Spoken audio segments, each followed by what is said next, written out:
ایک چیز جسٹس صاحب آتے ہیں وہ اس طرف لے چلتے ہیں, دوسرے آتے ہیں اس طرف لے چلتے ہیں. جسٹس سسٹم چل ہی نہیں رہا, وہ جوڈیشری ہے.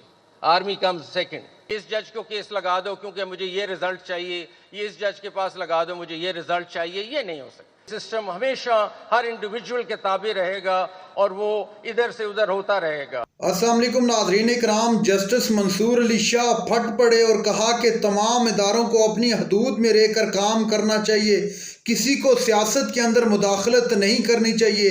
یہاں پر ہر کوئی دوسرے کے راستے میں روڑے اٹکا رہا ہے. آپ یہ ویڈیو دیکھیے پھر اس پر ڈیٹیل میں بات کرتے ہیں. ہم سنتے ہیں کہ ایسے بھی ججز آئے جس کو چائنا بیچ کہتے ہیں کیونکہ بڑے آسانی سے کوئی ٹیسٹ دے کے ججز آ گئے. تو چائنا بیچ, I am not putting down China at all, but I am seeing China بیچ نے پھر جو ریزلٹس دکھائے ہوں گے وہ بھی آپ کے سامنے آ گئے ہوں گے. بیکاز اس نے 20 سال سسٹم میں رہنا ہے اور سسٹم کو بٹھا بھی سکتا ہے اور کھڑا بھی کر سکتا ہے. اس لیے بہت لازمن ہے کہ وہ جج آپ کیسے لیتے ہیں. سو اپوائنٹمنٹ پروسیس میں پبلک ہیئرنگز کا کانسیپٹ, یہ میری سوچ ہے کہ پبلک ہیئرنگز کا بھی کانسیپٹ ہو سکتا ہے. آپ اس کے کیریکٹر کے بارے میں دیکھیں, آپ اس کے کام کے بارے میں دیکھیں, اور یہ سفارشات سے اور ریکویسٹ سے اور اس کے بیٹا اور اس کا بیٹا, یہ ججز اس طرح نہیں بنانے. ہم نے جج بنانے ہیں میرٹ پہ اگر سسٹم چلانا ہے. دوسری چیز جو ہے وہ یہ ہے کہ جو جج پرفارم نہیں کر رہا نکال کے باہر کریں اس. یہ نہیں ہو سکتا کہ ایک جج پرفارم نہیں کر رہا, اب آپ بیٹھے رہے جی اگلے 20 سال اس سسٹم میں. کیوں بیٹھے رہے؟ اگر ایک جج انکمپیٹنٹ ہے, سلگش ہے, he does not work, for misconduct he should be thrown out immediately. یہ ہو نہیں سکتا کہ لوگوں کے کاموں کو ہم اس طرح ڈیل کریں. سو آئی تھنک ہمارا جو سپریم جوڈیشل کاؤنسل ہے, we have to make it more empowered. And recent decisions you must have seen, Supreme Judicial Council cannot tolerate corruption and cannot tolerate incompetence. یہ دو چیزیں آپ کو سسٹم سے نکال کے باہر پھینکنی پڑیں گی, اور اس کے لیے بڑی بدمزگی ہوتی ہے. اتنا آسان نہیں ہے ججز کو نکالنا, اس میں بہت سے پھر گروپنگ ہو جاتی ہے, ڈسٹربنس ہو جاتی ہے. لیکن we have to cut through this chase and we have to achieve this target of removing judges if they are not good. کہ آپ کی اسائنمنٹ آف کیسز کیسے ہے, کیس مینجمنٹ سسٹمز ہیں یا ویسے ہی کسی کے پاس کیس لگ جاتا ہے, یہ اس جج کو کیس لگا دو کیونکہ مجھے یہ رزلٹ چاہیے, یہ اس جج کے پاس لگا دو مجھے یہ رزلٹ چاہیے. یہ نہیں ہو سکتا, یہ ہو ہی نہیں سکتا. This has to be a transparent system کہ آپ نے کس طرح کسی جج کے جائے گا. اور میں سمجھتا ہوں اس میں بہت سی سب سے خوشائن چیز تو پریکٹس اینڈ پروسیجر ہوا, جس میں ایک کمیٹی کم از کم فیصلہ کرتی ہے کہ کیس کہاں جانا ہے, اور ایک الون چیف جسٹس فیصلہ نہیں کرتے کہ کیس کہاں جائے گا.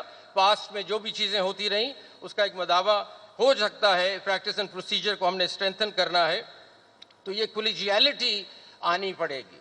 یہ ہمارا جو انسٹیٹیوشن ہے بہت chief justice specific centric driven ہے. ایک آدمی نہیں چلا سکتا ادارے کو. دیر ہیز بین, آپ نے پاسٹ میں دیکھا ایڈونچرزم بھی بہت ہوئی ہمارے کورٹ سے, ایک آدمی جو سوچے وہ چل پڑتا ہے. ایسا نہیں ہونا چاہیے.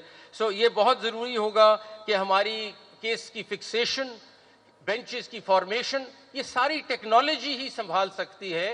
یہ بھی آپ جانتے ہیں کہ ہمارے سسٹم میں مافیاز آپریٹ کر رہے ہیں at the lower level, who make sure that the cases travel to various places. یہ بھی کٹ ڈاؤن ہو جاتا ہے. جینڈر ریپرزنٹیشن ہماری بالکل پور ہے, and that is not on. Pakistan کی پاپولیشن 230 ملین ہے, 50% آلموسٹ خواتین ہیں, لیکن وہ نظر نہیں آتی ہمارے جوڈیشل سسٹم میں. کیوں نہیں نظر آ رہی جی, کیوں نہیں نظر آ رہی, کیوں نہیں ہم جج لے رہے خواتین کو؟ بتانے کا مقصد یہ ہے کہ اس وقت آئین کیا امیجن کرتا ہے کہ انسٹیٹیوشن جوڈیشری کی کیسی ہونی چاہیے. آئین کے پریمبل میں یہ لکھا ہوا ہے کہ جوڈیشری جو ہوگی وہ انڈیپینڈنٹ, فلی انڈیپینڈنٹ ہونی چاہیے. یہ بہت امپورٹنٹ ایک پرنسپل ہے, ایک فنڈامنٹل پرنسپل ہے جس کو ہم نے اچیو کرنا ہے. آپ کے ساتھ جو میں شیئر کرنے لگا ہوں وہ کچھ ایسے گزارشات ہیں, کچھ ایسے آئیڈیاز ہیں جس سے یہ سسٹم بن سکتا ہے, ایک ٹرانسپیرنٹ سسٹم جو انڈیویجول نہیں رن کرتے, سسٹم رن کرتا ہے. جب تک ہم انڈیویجول سے نکل کے سسٹم کی طرف نہیں آئیں گے, یہ سسٹم ہمیشہ ہر انڈیویجول کے تابع رہے گا اور وہ ادھر سے ادھر ہوتا رہے گا. اسی لیے اس ادارے میں کنٹینیوٹی نہیں ہے. ایک چیز جسٹس صاحب آتے ہیں وہ اس طرف لے چلتے ہیں, دوسرے آتے ہیں اس طرف لے چلتے ہیں. یہ پہلی دفعہ ہوا ہے کہ پریکٹس اینڈ پروسیجر کا لا آ گیا ہے, ایک کولیجیل تھاٹ ڈیولپ ہو رہی ہے. تو جب تک ہم ایک سسٹم کے تابع نہیں ہوں گے, ہم آگے پروگریس نہیں کر سکتے. اور یہ انڈیویجولسٹک تھاٹس جو ہیں ادارے کو چلانے کی، اس کو ہمیں بھولنا پڑے گا. اس سسٹم کی شکل کیا ہونی چاہیے، اس سسٹم کی کون سی ایسی چیزیں ہیں جو ہمیں ایک روبسٹ انڈیپینڈنٹ انسٹیٹیوشن بناتی ہے، وہ گزارشات میں آپ کے ساتھ شیئر کرنا چاہتا ہوں. اور وہ اگر ہم کر جائیں تو پھر ہم ایک کافی اسٹرانگ انڈیپینڈنٹ جوڈیشل سسٹم بن جائے گا، جس کے بعد یہ سارے رائٹس کی جو آپ ذکر کر رہے ہیں، جو آج بھی ہو رہے ہیں، آج بھی جورسپروڈنس بن رہی ہے. لیکن میں آپ کے ساتھ صرف ایک اسٹرکچرل اور سسٹمک سسٹم کی بات کرنا چاہ رہا ہوں کہ وہ کیسے ہوگا. آئین یہ ہمیں کہتا ہے کہ آپ کو ایک انڈیپینڈنٹ جوڈیشری ہونی چاہیے جو ایکسپیڈیشس جسٹس دے اور ان ایکسپینسو جسٹس دے. یہ تین چیزیں آئین میں لکھی ہوئی ہیں، اور اس کو اچیو کرنے کے لیے کیا ایک فارمیٹ، کیا ایک سسٹم ہونا چاہیے، وہ بتانا چاہتا ہوں. یہ بھی میں نے آپ کو پہلے کلیئر کر دیا کہ میں کوئی زیادہ پراؤڈ نہیں ہوں ہماری اپنی جوڈیشل ہسٹری سے. اس میں ڈارک پیچز ہیں، نہ میں اس کو ڈیفینڈ کر سکتا ہوں، نہ میں ڈیفینڈ کرنا چاہتا ہوں. میں نے آپ کو یہ بھی بتایا کہ اچھی ڈیسیژنز بھی ہوتی ہیں، بری بھی ہوتی ہیں. لیکن اس وقت میں آپ سے مخاطب صرف اس بات پہ ہوں کہ فیوچر کی سوچ کیا ہے ادارے کے اندر. اور آپ لوگوں کا انسٹیٹیوشن ہے، آپ کو ہم سروس کرتے ہیں. 240 ملین کی پاپولیشن ہے جس کو سپریم کورٹ اور جوڈیشری سروس کر رہی ہے. تو ان کی اپنی سوچ اندر کیا ہے، یہ میں آپ کے ساتھ آج شیئر کرنا چاہتا ہوں.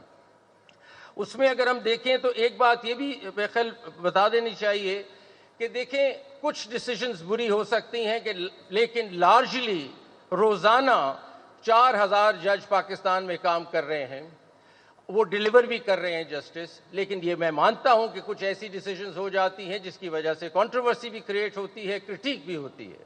یہ ایک سلسلہ ہے. ہمارے لاسٹ ایئر خالی، اور میں آپ کو صرف اتنا کریڈٹ تو لینا چاہتا ہوں کہ آخر ہم سروس کر رہے ہیں 2023 الون میں ہم نے 1.69 ملین کیسز ڈیسائیڈ کیے ہیں پاکستان میں. تو آخر کچھ جج صاحبان کام تو کر رہے ہیں. تو ایک دم اس کو برش اسائڈ مت کیجئے کہ جسٹس سسٹم چل ہی نہیں رہا، ایسا بھی نہیں ہے.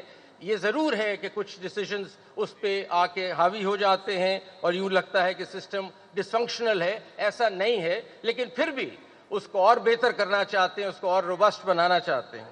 ناظرین کرام، آپ نے ویڈیو دیکھی جسٹس منصور علی شاہ، جن کا حق تھا اس مرتبہ چیف جسٹس بننا، لیکن آئینی ترمیم کی وجہ سے جو ہے وہ چیف جسٹس نہیں بن سکے. ان کی یادگار تقریر اور ان کے سنہری الفاظ میرے خیال سے سنہری رنگ سے لکھے جائیں گے تاریخ کے اندر، چونکہ منصور علی شاہ نے واضح کہا کہ قانون کے لیے تمام لوگ برابر ہیں، اس میں کوئی امیر غریب کا فرق نہیں ہے. اور ان کا مزید کہنا تھا کہ میں جس جگہ پہ ہوں، جس طرح اللہ تعالیٰ نے مجھے چاہے وہیں پہ رکھے اور میں اس سے خوش ہوں. جسٹس منصور علی شاہ کے یہ تاریخی الفاظ تاریخ میں یاد رکھے جائیں گے ہمیشہ کے لیے.